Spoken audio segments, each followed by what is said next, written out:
Dice así: ¿quién es sabio y entendido entre ustedes? Que muestre por su buena conducta sus obras en sabia mansedumbre. Pero si tienen celos amargos y ambición personal en su corazón, no sean arrogantes y mientan así contra la verdad. Esta sabiduría no es la que viene de lo alto, sino que es terrenal, natural, diabólica. Porque donde hay celos y ambición personal, allí hay confusión y toda cosa mala.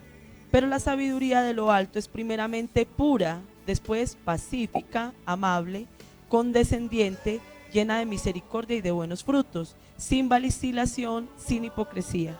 Y la semilla cuyo fruto es la justicia se siembra en paz por aquellos que hacen la paz. Amén. Bueno, vamos a tomar asiento. Ok, hoy quiero hablar de un tema del que no es fácil hablar. ¿Y por qué digo que no es fácil hablar? Porque es un tema que no es fácil practicar. Es decir, para uno, para mí personalmente, manejar este tema que hoy vamos a enseñar es complicado, porque yo misma tengo que aprenderlo más. Yo misma tengo que crecer más en esa área y avanzar más en esa área. ¿Por qué? Por la forma en que arranca el texto bíblico. La forma en que arranca el texto bíblico arranca diciendo: ¿quién es sabio y entendido entre ustedes? Y pues obviamente yo puedo decir que me he considerado sabia en muchas cosas, ¿cierto? Entonces puedo decir, si a mí me hacen esa pregunta, yo podría decir, pues yo creo que yo puedo ser así. Entonces obviamente cuando empiezo a estudiar el texto bíblico me va a mostrar a mí y le va a mostrar a usted que no somos ni tan sabios ni tan entendidos, y que por esa razón tenemos que avanzar y tenemos que mejorar en muchas cosas. Entonces, primero que todo vamos a mirar un poquito respecto a ese término: quién es sabio y quién es entendido. Yo hace poquito estuve predicando sobre Mateo 11:25 y les dije a ustedes, ¿qué dice la palabra? Vengan a mí todos los que estén trabajados y cargados, ¿cierto? Pero cuando estudiábamos el texto nos dábamos cuenta de que esas personas que estaban trabajadas y cargadas, estaban trabajadas y cargadas porque se sentían sabias, porque creían que eran sabios, y resulta que era su sabiduría la que los ha ido agotando y agotando y agotando y agotando, una sabiduría equivocada. Hoy vamos a hablar acerca de cuál es la verdadera sabiduría. Y personalmente cuando estudié este texto me impactó mucho, porque es muy diferente a lo que yo siempre de alguna manera había aplicado como sabiduría. Entonces, ¿quién es sabio? La palabra sabio, obviamente, yo se las estuve mencionando, lo que es sabio y lo que es entendido, en la predicación que les estoy mencionando. Una persona que se siente hábil para algo, ¿cierto? No necesariamente sabio es alguien que sabe mucho sobre filosofía, sobre biología, sobre matemáticas, no, o sobre medicina, no. Alguien sabio es alguien que se siente hábil o experto, que entiende algo. Y por esa razón yo pensaría que todos, absolutamente todos los seres humanos nos sentimos sabios en algún área. Usted se siente hábil en su arte, en lo que usted sabe trabajar, en lo que usted sabe hacer, en lo que usted ha estudiado, en lo que usted, aún como ama de casa, ejerce en la casa. Yo me siento sabia para manejar mi casa, para mantener todo en su lugar, para mantener todo limpio, para mantener todo en orden. Yo me siento sabio para manejar mi matrimonio, yo me siento sabio para manejar mis hijos, yo me siento sabio para manejar mi plata, yo me siento sabio para manejar mi tiempo, y todos de alguna manera nos sentimos sabios. Ahora, usted todavía dirá, no, de pronto a mí eso no me pasa. Yo le voy a decir cómo usted y yo nos damos cuenta de que sí nos sentimos sabios en algo. Simplemente cuando estiramos el dedo. ¿Por qué? Porque en lo que usted señala a otro, ¿usted cómo se siente? Si usted es capaz de decir, vea, es que si usted hiciera, lo que usted está diciendo es que yo sí lo hago, yo sí lo sé. Es que vea, si usted tratara a sus hijos de esa manera, lo que está tratando de decir es que yo sé cómo se tratan los hijos y yo puedo decirle a usted cómo tratarlos. Cuando usted y yo juzgamos a los demás, cuando usted y yo criticamos, cuando usted y yo atacamos a los demás, en esa área nosotros estamos diciendo, yo sé. Entonces, por eso digo yo que en cierta manera creo que todos los seres humanos en algún área nos sentimos sabios y entendidos. Y entonces viene el texto bíblico y dice, ¿quién es sabio y entendido? O sea, la pregunta de Santiago es, ¿realmente eres sabio? ¿Realmente eres entendido? Vamos a hablar hoy de qué sabiduría tienes tú. ¿Qué tipo de sabiduría es la que usted y yo manejamos? Eso es lo que está preguntando hoy Santiago. ¿Realmente eres sabio? ¿Realmente eres entendido? Y entonces viene y explica en el versículo 14, pero si tienen celos amargos y ambición personal en su corazón, no sean arrogantes y mientan así contra la verdad. Esta sabiduría no es la que viene de lo alto. Y entonces empieza a decirnos, hoy vamos a aprender qué realmente es sabiduría. Hoy vamos a aprender qué realmente es ser sabio, ¿cierto? Porque aunque yo pueda creer que ser sabio es saber cómo manejo mi vida, cómo manejo mis circunstancias diarias, cómo manejo lo que tengo a mi alrededor, cómo controlo todo eso, realmente, ¿quién es sabio frente a Dios? ¿Quién es sabio delante de Dios? Y entonces me encuentro con un texto que me impactó muchísimo y yo quiero que usted deje ahí apartadito Santiago capítulo 3 y vaya un momentico a Job capítulo 28.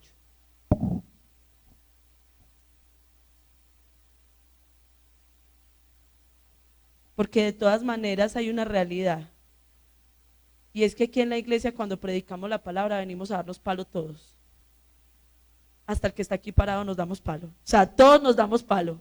¿Cierto? ¿Por qué? Porque realmente, iglesia, necesitamos morir a nosotros para que Cristo viva en nosotros. Amén. Entonces ese es un proceso que estamos viviendo. Ok, mire lo que dice Job capítulo 28. Y mire, dice el versículo 3, el hombre pone fin a las tinieblas. ¿Y por qué arranco leyendo esta parte? Porque el hombre puede ser una persona hábil, experimentada y entendida para muchas cosas. Sí, los seres humanos somos seres extraordinarios. Fuimos creados espectacularmente, diseñados maravillosamente. Entonces mire cómo Job arranca diciendo el versículo 23, el hombre pone fin a las tinieblas. ¿Eso es verdad? Sí. Aquí no teníamos luz eléctrica. ¿Quién la inventó? ¿Quién le puso fin a la oscuridad? ¿El hombre? El hombre ha permitido que sucedan un montón de cosas. Mire lo que dice el versículo. Y hasta los límites más remotos escudriña. ¿Eso es verdad? Sí. El hombre se mete donde quiera, se mete a cuevas, se mete a la profundidad del mar, sube al espacio, va a los rincones más escondidos del mundo. El hombre logra escudriñar, coge un microscopio y se mete a ver las criaturas más pequeñas, coge un telescopio y se mete a ver las cosas más grandes. ¿Es cierto? Sí. O sea que podríamos decir que el hombre es sabio. Sí. Podríamos decir que es hábil y experimentado. Sí. Podríamos decir que entiende muchas cosas. Totalmente. Eso podríamos decirlo. Pero ahora mire el versículo 10. Perdón, sí, 12. Pero la sabiduría, ¿dónde se hallará? ¿Y dónde está el lugar de la inteligencia? No conoce el hombre su valor, ni se encuentra en la tierra de los vivientes. El abismo dice, no está en mí, y el mar dice, no está conmigo.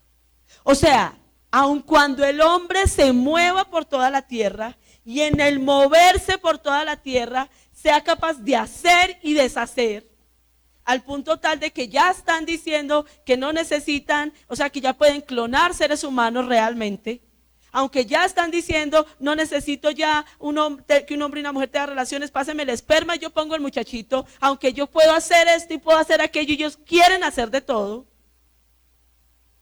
Viene el texto bíblico y nos dice, pero la sabiduría no está en la tierra. Aquí no se encuentra la sabiduría. Wow. O sea que ser inteligente y tener conocimiento es muy diferente a ser sabio. Y eso es algo que es muy importante. ¿Sabe por qué es importante, iglesia? Porque muchos acá se han sentido que no son sabios. ¿Y por qué? Ay, yo no soy tan inteligente como fulano. No es que yo no soy capaz de hacer una prédica como sutano. Es que yo no soy capaz de no tengo los estudios ni la capacitación que tiene Perencejo. Y entonces han creído que no son sabios. No, no, no. El mundo maneja inteligencia, conocimiento. Pero aquí acaban de decirnos que la sabiduría como que no es de esta tierra. Y entonces viene y dice el versículo 28. Perdón, versículo 23. Dios entiende el camino de ella y conoce su lugar. Y luego dice el versículo 28.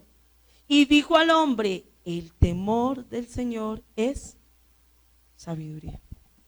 ¿Dónde arranca la posibilidad de que el hombre pueda ser sabio?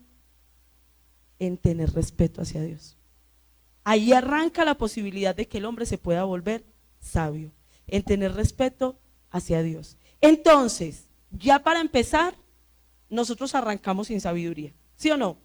Para empezar no tenemos acceso a la sabiduría, pero llegamos a la iglesia, cuando conocemos del evangelio, llegamos a la iglesia creyendo que somos sabios, que en muchas cosas yo sé, ¿cierto? Yo sé manejar esto, yo sé manejar aquello, yo soy sabio, yo sé.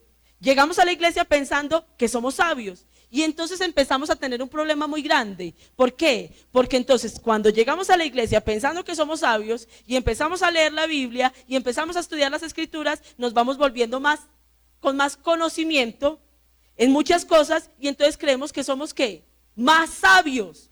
Ah, no, yo ya sé más, porque yo ya no soy como los del mundo. Yo ya sé más. Y entonces volvemos a hacer la misma pregunta. ¿Esa sabiduría es de Dios? Y entonces viene Santiago y nos da una característica que me impactó mucho. Y entonces él dice, vamos a probar qué tipo de sabiduría tienes tú. Porque ya empezaste a tener temor de Dios, ya empezaste a buscar de Dios. O sea que ya te puedes volver una persona realmente sabia. Pero estás aquí en la iglesia y vamos a empezar a probar, ¿tu sabiduría es de Dios o sigue siendo la misma sabiduría terrenal? Sigue siendo una persona que estás en la iglesia, que lees la Biblia, que oras, pero tu sabiduría sigue siendo de este mundo, no es de Dios. Y entonces nos da dos características para decirnos si nuestra sabiduría es terrenal o es de Dios. Y las dos características que nos dice ahí es, si tu sabiduría tiene, vuelvo a Santiago capítulo 3, si tu sabiduría tiene celos amargos y ambición personal, ¿de dónde es esa sabiduría? Según el versículo siguiente dice, esta sabiduría no es la que viene de lo alto, sino que es terrenal, natural y diabólica. Entonces, ¿cómo sé yo si mi sabiduría es terrenal? Solamente tengo que mirar dos cosas. Primera cosa, manejo celos amargos. Entonces, celos amargos, ¿qué significa? Envidia. Celos amargos, ¿qué significa? Competencia. Celos amargos, ¿qué significa? Cuando yo me estoy comparando con el otro y diciendo yo soy mejor o soy peor. Esos son celos amargos. Ahora yo quiero que usted se mire aquí en la iglesia. Mírese en su contexto, porque nos estamos volviendo sabios, o sea, nos estamos llenando de conocimiento como cristianos. Estamos adquiriendo un montón de conocimiento. Pero entonces yo quiero que usted piense, el conocimiento que hemos adquirido como cristianos nos ha vuelto personas envidiosas, competitivas, contenciosas, que siempre estamos queriendo que nadie se nos vaya a saber más que nosotros, que nadie vaya a estar por encima de nosotros. Va empezando a ver como esa rivalidad. Yo quiero que usted y yo pensemos en eso. ¿Qué tanto eso nos va pasando? ¿Y sabe por qué digo yo que es muy rico y muy importante que otros pensemos en eso? Porque muchísimas veces eso es lo que va sucediendo cuando empezamos a tener entonces un ministerio.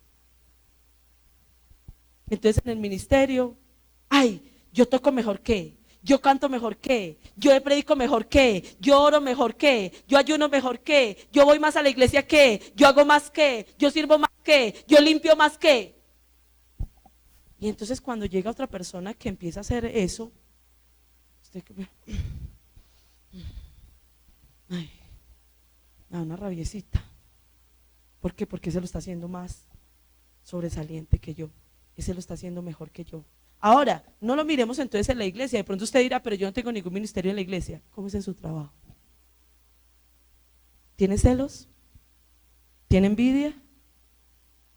¿Cómo es en su casa? ¿Tiene celos? ¿Tiene envidia?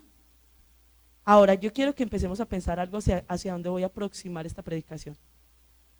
Cuando ese sentimiento se mueve en un grupo, en una comunidad, cuando en una comunidad se mueven celos, envidias, ¿cómo es el ambiente de esa comunidad? ¿Cómo es? ¿Qué se mueve en ese ambiente? Soberbia. ¿Qué más se mueve en ese ambiente? Rivalidades, discusiones, conflictos, peleas. Porque cuando usted tiene celos de alguien, cuando usted tiene envidia de alguien, cuando usted está en competencia con alguien, y entonces su actitud es agresiva, porque siempre está como en esa, bueno, no es que yo lo hago bien, es que aquel no lo hace bien. Miren, esos celos, vea, es que tenía que venir y no vino, vea, es que yo vine, es que yo lo hice, no, es que yo no lo hice. En esos celos hay esa. Pero la segunda característica me parece todavía más fuerte, porque la segunda característica que menciona ahí Santiago es cuando hay ambición personal. Mire, y me gustó mucho, como siempre yo les he dicho a ustedes, a mí me encanta el griego, a mí me encanta ese idioma, o sea, ojalá yo pudiera estudiar griego completamente, o sea, conocer realmente más el idioma griego. ¿Por qué? Porque resulta que el griego, empezando porque del griego se deriva nuestro lenguaje. La mayoría de las palabras que usted y yo manejamos en el español vienen directamente desde el griego. Y usted las encuentra mucho. Por ejemplo, cardio es un griego. ¿Qué es cardio? Corazón. De ahí viene el electrocardiograma, cardiología, todo lo que tiene que ver con el corazón. Entonces nuestras palabras en general son del griego, pero hay una cosa interesante que tiene el lenguaje griego, y es que cada palabra se formó como una evidencia de algo que sucedía. Entonces les voy a explicar, por ejemplo, y por eso me gusta mucho, y hago aquí una cuña, todo el que quiera estudiar mucho de griego, estudia Barclay. Barclay es un hombre espectacular para estudiar las terminologías griegas, a mí me encanta. Entonces, ¿qué pasa? Resulta que el término ambición, la palabra ambición, arrancó de el término asistenta. ¿Cómo así? Resulta que a una persona ambiciosa inicialmente se le decía asistenta. ¿Y qué es una asistenta o un asistente? Alguien que empieza a hacer algo para ayudar, alguien que es mi auxiliar, ¿cierto? Entonces, esas asistentas o esos asistentes existen mucho en el mundo. Usted encuentra en la iglesia muchos asistentes y muchas asistentas. ¿Qué hacen? Ay, venga, yo le ayudo, ¿cierto? Entonces uno es aquí organizando, por ejemplo, aquí el viernes colocando los adornos de Navidad, teníamos un montón de asistentas y de asistentes. Y entonces ellos eran, pastor, ¿y yo qué hago? Y dígame dónde coloco esto. Y yo, y entonces piense por un momento, ¿cómo están realizando ellos esa labor? Con amor, con disposición, voluntariamente. Cada persona que vino aquí el viernes vino con voluntariedad. Nadie vino por obligación, porque tenía, no, vinieron con voluntariedad, y entonces con esa disposición corrían para acá, corrían para allá, limpiaban aquí, limpiaban allá, organizaban aquí, organizaban allá. Pero resulta que cuando el jefe vio que esas asistentas eran tan juiciosas, tan organizadas, que trabajaban con tanta voluntariedad, entonces le dijo, de aquí en adelante te voy a pagar un sueldo. Ojo cómo se va formando la ambición en nuestro corazón. Así es que se forma la ambición en nuestro corazón. Ojo, te voy a empezar a pagar un sueldo. ¡Ay, jefe! Pero si yo venía con todo el amor del mundo a hacer ese trabajo, si yo solamente quería servir, colaborarle a usted que tiene tanto trabajo para que no le quede tan pesado. Sí, mi hija, no hay problema, eso que estás haciendo está muy bien y yo lo quiero valorar y por eso te lo voy a remunerar. Y entonces la asistenta empezó a recibir un salario. Y fue pasando el tiempo, y fue pasando el tiempo, y esa asistenta se fue volviendo súper hábil en eso que hacía, súper experta, súper experimentada, súper sabia. Y llegó un momento en que esa asistente ya no trabajaba si no le pagaban. Y resulta que ahora esa asistenta se fue para otro lugar, y entonces dijo, no, si a mí no me pagan 2 millones, yo no le hago eso. Porque es que yo ya sé mucho, yo ya me he vuelto una experta, yo ya aprendí cómo se hace eso. Entonces, si usted no me paga eso, entonces yo no le puedo trabajar a usted. Y de ahí sale el término ambición personal. ¿Sí ve qué interesante cómo evolucionan los términos? ¿Y por qué me parece muy importante cómo evolucionan los términos? Porque luego el término ambición personal en griego se aplicó a los políticos. ¿Usted por qué cree que se aplicó a los políticos? Porque ¿cómo es el trabajo político? Una ambición personal, ¿sí o no?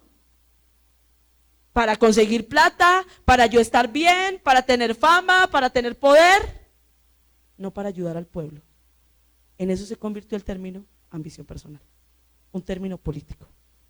Yo quiero preguntarle a usted, ¿eso no es lo mismo que nos pasa a usted y a mí? Así no es que nos vamos volviendo nosotros sabios, pero sabios diabólicos. Vamos adquiriendo habilidad, vamos adquiriendo experiencia, vamos adquiriendo esto y cuando menos piensan nos vamos volviendo ambiciosos. Y entonces, no, es que yo estudié tal cosa, es que yo no me quemé las pestañas 5 años en una universidad para venir a ganarme ese sueldo, para venir a trabajar en ese pueblo, para venir a hacer esto, para venir a hacer aquello. Ah, qué pena con usted, a mí me valora mi trabajo, me da el favor. Ahora pasemos eso a nuestras vidas personales. Cuando nosotros nos ponemos sabios terrenalmente, eso es lo que estamos reflejando en la iglesia. ¿Qué es lo que estamos reflejando en la iglesia? ¿Qué es lo que estamos reflejando en nuestro entorno? Yo quiero que usted analice cómo es su sabiduría. Su sabiduría es así. Ahora, ¿cuál es el problema? Que Santiago viene y dice, este tipo de sabiduría, ¿cómo es? Según el versículo 15, terrenal, natural, diabólica. Ese es el tipo de sabiduría que se maneja en el mundo. En el mundo no se maneja que el que más sabe, más se impone, más manda, más abusa, más se aprovecha, más plata saca. O porque es que nos da miedo pagarle a un abogado para que nos haga alguna cosa. Porque es que le sacan y le sacan a uno plata y no hacen bien su trabajo. Porque es que a veces nos da susto ya ir a un especialista. Porque usan su conocimiento, pero no para nuestro beneficio, sino para su beneficio. Mire, mi esposo ve en Netflix una serie que se llama La Ley de los Audaces. No es mucho de mi gusto, y ya entendí por qué no es mucho de mi gusto, lo comprendí en estos días. ¿Y sabe por qué? Porque yo he puesto a mirar así, a veces por los lados, la serie, y son un buffet de abogados que vive peleando con todos los bufetes de abogados que tiene a su alrededor. Y entonces les entregan casos. ¿Y ellos qué hacen? Voy a coger esta ley, o sea, ellos ni siquiera analizan, la persona es buena, la persona es mala, la persona hizo algo bueno, la persona hizo algo malo, no. Ellos lo único que analizan es, yo tengo que ganar. Entonces, como tengo que ganar, ¿qué tengo que hacer? Cojo cualquier ley de acá que me sirva para amarrar a este abogado, para que no me pueda mover. Y entonces, ¡tan!, le tiro la ley a este. Y este coge cualquier ley de este lado para amarrar a este otro, ¡tan! Oiga, y se la pasan peleando entre ellos y amenazándose entre ellos. Y uno dice, ¿y el caso de uno? No, ese caso de uno no importa, lo importante es ganar. Eso no es lo que hacen los seres humanos con la sabiduría terrenal. No hacen sino buscar su propio beneficio. Eso es lo que se hace en la tierra. Se usa la sabiduría para mi provecho, para mi ventaja. Y lo que la Biblia dice es, esa sabiduría es terrenal. Esa sabiduría no busca sino sus propios fines. Esa sabiduría es natural, es animal. Esa sabiduría no anda sino por impulso, por ambición, por codicia, por emoción, por deseos. Y por esa razón, esa sabiduría se llama diabólica. Entonces ahora la pregunta es, ¿qué características tiene que tener la sabiduría que viene de Dios? Y ahí es donde me impacté. ¿Por qué? Porque realmente la sabiduría no se trata de conocimiento. Si no sabe qué, mire lo que dice el versículo 13 antes de que entremos. ¿Quién es sabio y entendido entre ustedes? Que muestre por su buena conducta sus obras en sabia mansedumbre. ¿En dónde se tiene que reflejar la sabiduría? ¿En dónde? ¿Cómo? En la conducta. la sabiduría no se maneja en, lo que se maneja en la cabeza es conocimiento. La sabiduría se maneja en el carácter. Como es mi carácter, refleja mi grado de sabiduría, si es grande o es pequeño. Si cuando usted y yo vamos a manejar situaciones, como las manejamos, refleja nuestro grado de sabiduría, que tanto hemos avanzado en la sabiduría. Y entonces viene Santiago y menciona 8 características de una persona que es sabia espiritualmente, de una persona que maneja la verdadera sabiduría. Y la primera característica que dice es que la persona sabia es, dice ahí en el texto bíblico, pura. La persona sabia tiene que manejar pureza. Ahora, ¿qué significa eso para que lo entendamos? Me gustó mucho, vuelvo y lo repito, como lo estudié o lo investigué y encontré un comentario, y es que cuando los griegos hablaban de pureza, los griegos también eran muy religiosos. Ustedes saben que los griegos manejaban todos sus dioses, los dioses griegos del Olimpo, y tenían sus templos grandísimos. Y ellos manejaban los mismos términos que un cristiano. Ellos manejaban el término santidad. Y él decía, y decían ellos, tenían un dicho que decía: si usted va a entrar a este templo santo, si usted se atreve a entrar a este templo santo, ellos decían, entonces tiene que observar, dice ahí, en tener una mente que solo tenga pensamientos santos.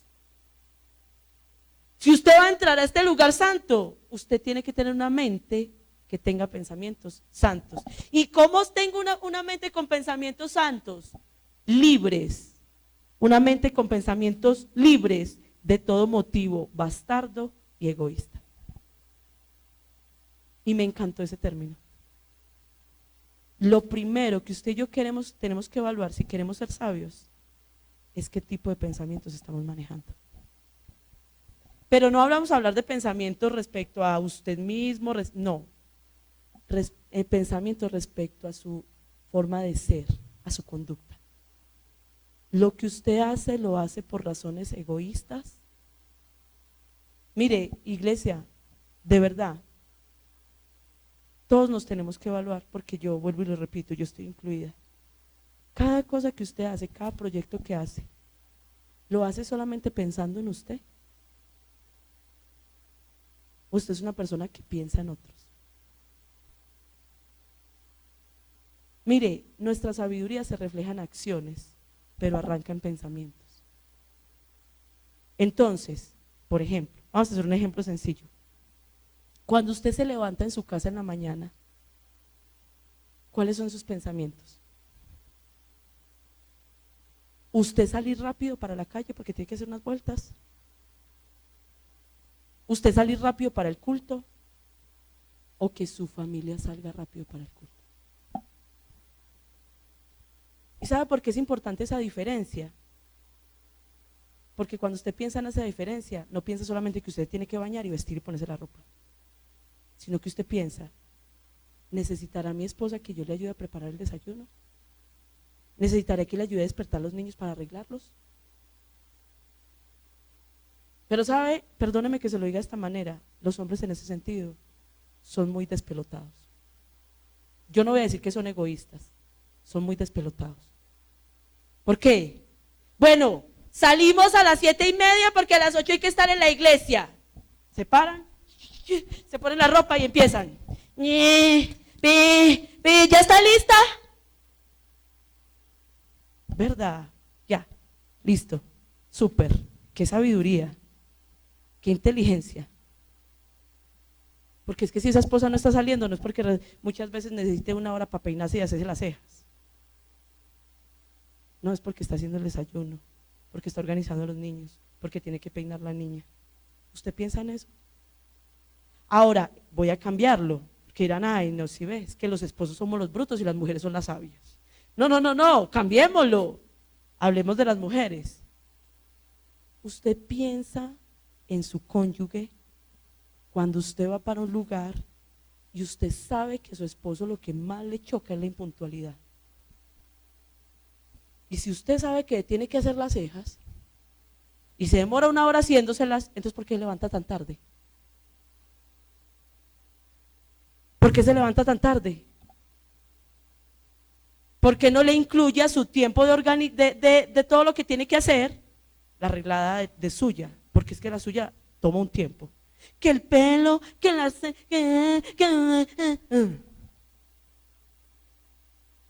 Entonces, cuando hablamos de sabiduría, estamos hablando de una sabiduría pura. Y esa sabiduría pura significa que yo pienso en el otro. Y es necesario que pensemos en el otro. Yo le quiero preguntar, cuando usted gasta la plata de su casa, ¿usted piensa en su familia? ¿O usted piensa solamente en usted? O sea, ¿cómo estamos siendo sabios nosotros? Y vengamos a aplicar eso también a la iglesia. ¿Cómo estamos siendo sabios en la iglesia? ¿Cuál es el tipo de pensamientos que estamos manejando? Mire, yo se lo voy a decir tan sencillo como esto. Hay un aseo en la iglesia y cuando usted ni siquiera mira la lista para buscar qué día le toca, y el día que lo llaman y dice, no puedo, usted está siendo muy egoísta. Porque embaló a la otra persona que tiene que venir aquí a que haga lo suyo y lo de ella. Eso no es sabiduría. Ese no es el tipo de sabiduría que Dios está esperando en una iglesia cristiana. Dios está esperando una sabiduría que sea pura, que no tenga pensamientos egoístas, que piense en el otro. Ahora, la segunda característica que toca ahí es que ese tipo de sabiduría tiene que ser pacífica. Y obviamente este término tiene que ver con paz. La sabiduría que viene de Dios tiene que procurar, tiene que pelear, tiene que batallar, porque se mantenga en paz con todos los seres humanos y con Dios. Pero nosotros a veces en la iglesia manejamos un término, ay, es que uno no puede ser, ¿cómo es que se dice? Huesito gustador de todo el mundo. Y la Biblia dice, ¿cómo te parece que sí? Si tú quieres tener sabiduría, tú tienes que ser huesito gustador de todo el mundo. Así que el que te caiga mal, tú tienes que buscar cómo caerle bien. Porque tu responsabilidad, si quieres ser una persona sabia de lo alto, es que tú le tienes que caer bien a las personas. Tú tienes que tratar de estar en paz con los seres humanos. Ahora, si tienes un conflicto con alguien, si tienes una discusión con alguien, tú tienes que tratar de resolverla. Y mire, ese es el grave problema de la humanidad. No queremos resolver conflictos. Ah, si está bravo conmigo, de malas. Ah, si se sintió mal porque yo de malas. No. Mire, yo ayer estaba hablando con una señora en Belmira. ¿Por qué? Porque le dijimos algo de una forma mal. Y estaba diciéndole a la señora, Señor, perdónenos, porque esa forma no fue la forma de decirle las cosas. Y ella me decía, no hay problema. Yo le dije, sí hay problema, porque cada persona tiene que aprender a reconocer cuando se equivoca. Para que podamos tener paz con nuestra familia, para que podamos tener paz en nuestro trabajo, para que podamos tener paz en la iglesia, cada persona tenemos que aprender a reconocer cuando nos equivocamos. Pero normalmente cuando usted viene y le dicen, estás haciendo esto mal, no, reflexione un momento y piense en qué nos estamos equivocando, qué estamos haciendo mal.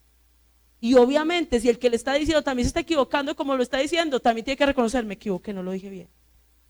Pero tenemos que aprender a reconocer en qué estamos fallando para poder que haya paz. Porque la sabiduría que viene de Dios siempre tiene que buscar la paz. Entonces ahí es donde yo le pregunto, iglesia, y empiece a pensar en esto. Ser sabio según Dios requiere que estudiemos mucho, que nos preparemos mucho, que vayamos a una universidad. Ser sabio según Dios requiere que trabajemos mucho en nuestro carácter, que trabajemos mucho en nuestro corazón. Eso significa ser sabio. Ahora me impacta la tercera palabra, puro, pacífico. La tercera palabra es amable, o en algunas otras versiones dice benigno. Y esta me pareció impresionante. Me pareció impresionante. ¿Sabe por qué? Porque esa palabra benigno significa una persona, yo quiero leerlo como lo dice acá. Es la palabra que reconoce que hay ocasiones en las cuales un acierto legal puede llegar a ser un error moral. Analice eso que le estoy diciendo. Hay ocasiones en que un acierto legal puede llegar a ser un error moral. ¿Cómo así? ¿Cómo así? Hay ocasiones en que las leyes estorban los buenos principios. Explíqueme, por favor. Le voy a explicar. Primero, bíblicamente. Cuando David llegó donde los sacerdotes, David venía de no tener varios días comida. Y llegó donde los sacerdotes y le dijo: por favor, sacerdote, deme algo de comer. Y el sacerdote dijo: solamente tengo los panes de la proposición. Pero esos panes no los pueden comer sino los sacerdotes. Yo no te puedo dar de esos panes, porque eso es pecado. Pero aún así, el sacerdote rompió la ley porque había una persona con hambre. Hay ocasiones en que la ley está siendo equivocada, está siendo dañina cuando se pone por encima algo que es moralmente más bueno, más elevado. No, es que la ley dice que si usted no hace esto, le pasa esto. ¿Y cuántas veces yo le he dicho a usted: y no lo hiciste, pero yo te perdono? Mire, la ley dice que usted y yo no debíamos de tener relaciones sexuales antes del matrimonio. Y sin embargo, ¿qué pasó? Aquí están sentados, aquí estamos paraditos, habiendo sido, ¿qué? Reconciliados con Dios. Porque Dios, ¿qué hizo? Pagó el precio para no tener que cobrarte eso. Eso es ser benigno, eso es ser amable. Cuando en muchas ocasiones la ley dice esto. Sí, aquí hemos enseñado en la iglesia. La ley dice que ningún niño entra a la enseñanza si no entró a la alabanza. Pero yo puedo aprender a discernir cada caso y observar si yo en algún momento puedo irrumpir esa ley. Sí, es que la ley dice. Nosotros teníamos una ley acá en la iglesia, que usted debe de venir como líder a todos los cultos, miércoles y domingo. Pero en muchas ocasiones ya hemos llegado a un punto en que decimos: bueno, miremos cómo podemos manejar eso. Porque ¿y entonces? Pero ¿cuántas veces usted y yo somos así? Porque la ley, porque no evaluamos la compasión. Eso es ser benigno, eso es tener sabiduría. La cuarta palabra que maneja es condescendiente. Y usted podría decir: pues es que condescendiente es lo que acabaste de explicar. No, aquí la palabra condescendiente es listo para obedecer. Es una persona que se deja moldear. Es una persona que no es terca. Es una persona que se deja corregir. La sabiduría que viene de Dios, cuando usted y yo somos sabios según Dios, nos dejamos corregir. Y si vienen y nos dicen: es que esto que hiciste o la forma en que lo hiciste no estuvo bien, estamos en la obligación de escuchar y decir: está bien, tienes la razón, no estuvo bien. Eso es ser condescendiente. Quinta palabra: llena de misericordia, y la junto con la sexta, y de buenos frutos. La sabiduría que viene de Dios tiene misericordia. Ojo con lo que le voy a decir, porque aquí sabemos que misericordia es darle algo a quien no se lo merece. Pero yo le voy a agregar algo: y aunque usted sepa que está pasando por eso, por culpa de él. Ejemplo: usted viene y se da cuenta, y esto que voy a decir nos da duro a todos los que estamos aquí. Usted viene y se da cuenta: es que a aquel lo echaron del trabajo por mal trabajador. Y viene donde usted y le dice: ¿me va a recomendar para ese trabajo? ¿Usted qué hace? Como salió de mal de ese otro trabajo, yo no. ¿Y sabe qué dice el Señor? Aunque tú sabes que él tiene la culpa de haber salido de ahí mal, tú tienes que volverle a dar otra oportunidad. Y uno dice como: por Dios, ¿es en serio, Señor? Como cuando viene una persona y le dice a usted, ayúdeme en esto, y usted ya le ayudó y lo dejó embalado. Y usted dice como que, en serio, Señor, Él es culpable, Él está en ese problema, ¿por qué? Sí, y ayúdale. Yo no sé si usted me está entendiendo, pero la sabiduría que viene de lo alto es una sabiduría que se ve en mis relaciones interpersonales. Es una sabiduría que se ve en cómo soy con las personas. Es muy fuerte, es difícil, pero es la sabiduría que Dios quiere. ¿Sabe por qué? Porque la sabiduría del mundo produce división. Este tipo de sabiduría, ¿qué va a producir? Unidad. Y entonces sigue diciendo, sin vacilación. Y obviamente es que la sabiduría de Dios es una sabiduría que la tiene clara. ¿Por qué? Porque hoy estamos manejando una frase que dice, es que yo soy de mente abierta. ¿Qué significa eso? Que acepto lo que caiga al patio. Eso todo lo que me digan lo apruebo. No, no, no. La sabiduría que viene de Dios dice, usted sabe lo que quiere y para dónde va. Usted es una persona que se deja dirigir por la voluntad de Dios. Y por eso tiene convicciones, tiene claridad, tiene pensamientos claros. Y termina diciendo, y sin hipocresía. Y es una sabiduría que no se pone máscaras. La sabiduría que viene de Dios es igual en la casa, en la calle y en la iglesia. No tiene una forma de ser en la casa, una forma de ser en la calle y una forma de ser en la iglesia. La sabiduría que viene de Dios es transparente, es limpia. Y dentro de esa transparencia y esa limpieza, hay días en que estamos aburridos, hay días en que estamos tristes, hay días en que estamos cansados. Y eso también está bien a veces sentirnos así y poder decir, hoy no soy la mejor persona, hoy no soy la más fuerte, no siento el mayor ánimo,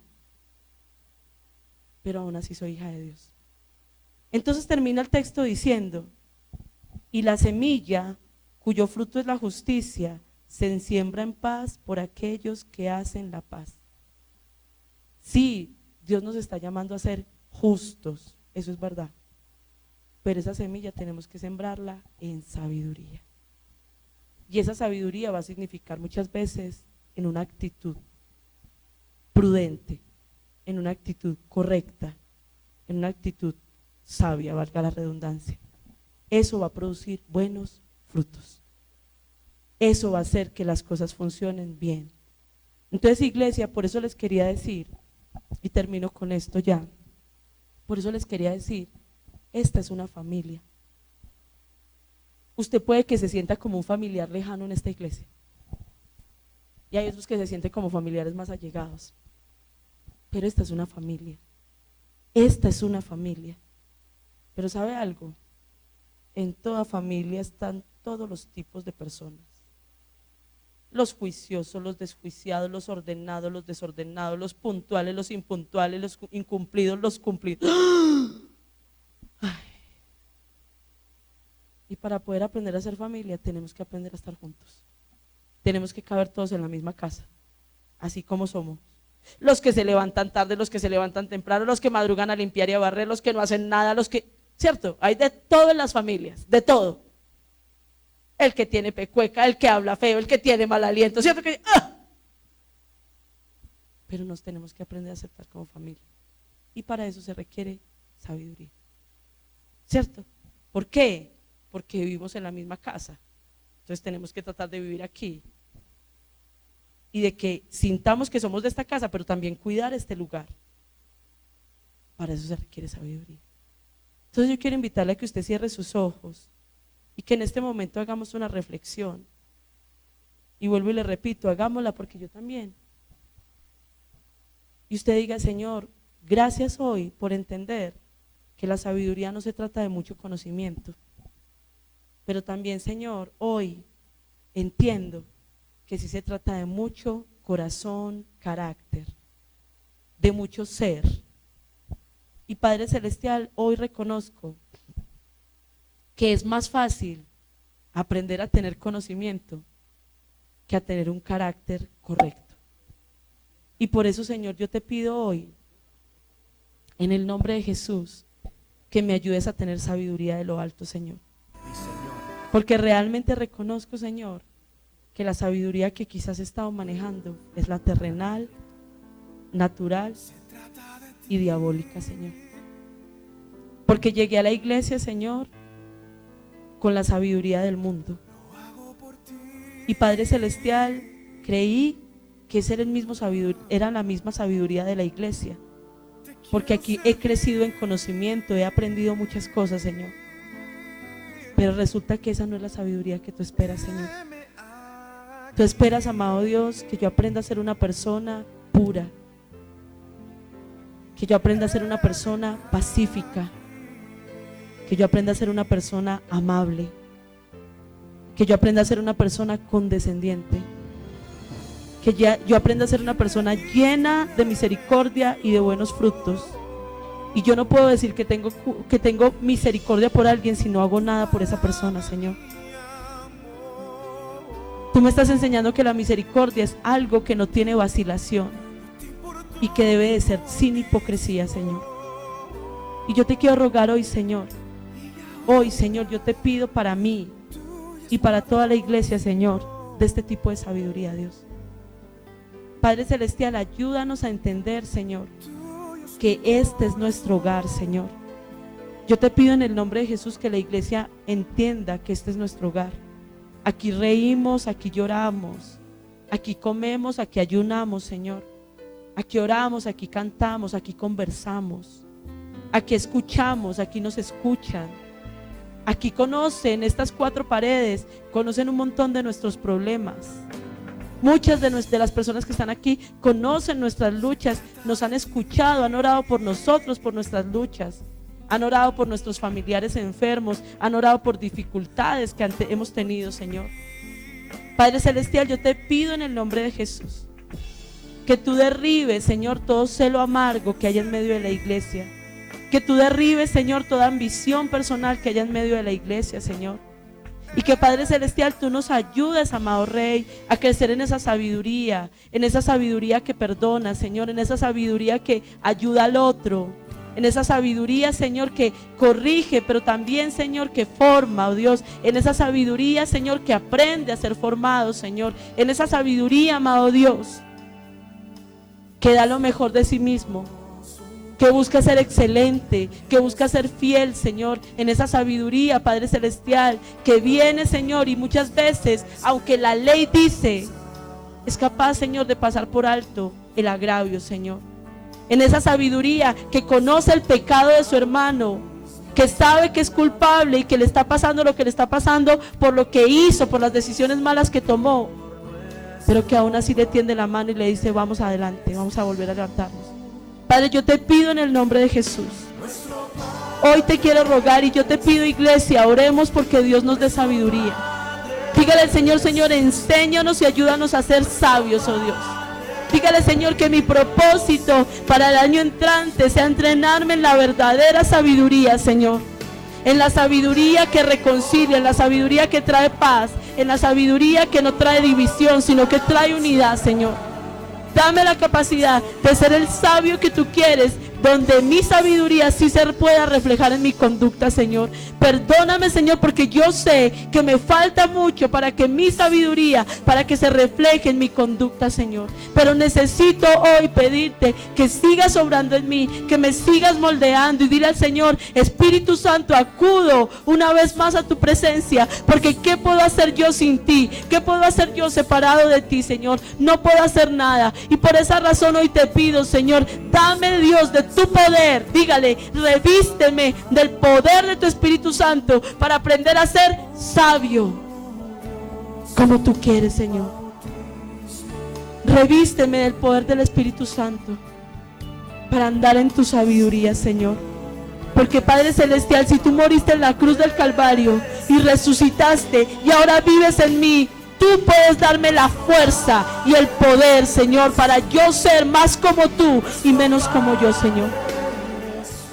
Padre, en el nombre de Jesús, oh Dios, bendice a la iglesia, Señor. Y yo te quiero invitar a donde estás ahí. Dile al Señor: Señor, bendice a cada uno de mis hermanos, porque son mis hermanos, Señor. Tú los pusiste ahí, Señor. Y Padre Celestial, mi sabiduría, lo que me des a mí, yo tengo que dárselo a Él. Y Él a mí, lo que le des a Él, tiene que dármelo a mí. Ayúdanos, Señor, ayúdanos, oh Dios. Y yo te quiero rogar, Señor, en el nombre de Jesús, oh Dios, que tú nos formes para que el año entrante, Señor, sea un año en el cual en esta congregación haya más unidad, Señor. Haya más, Señor, ese sentido de pertenencia y de amor, Señor, por la congregación, por el pueblo que somos, por la comunidad que somos, Señor. Que Padre Celestial haya más interés, Señor, por conocer, Señor, lo que el otro está viviendo, porque muchas veces nos enfrascamos en nuestros propios problemas y no miramos las luchas del otro, Señor. Yo te pido en el nombre de Jesús, obra en tu iglesia, Señor, porque queremos tener la sabiduría que tú das, amado Dios. Yo te doy muchas gracias, Señor. Yo te alabo y te bendigo, Dios, en el nombre de Jesús. Amén y amén. Dios les bendiga. Salúdense unos a otros.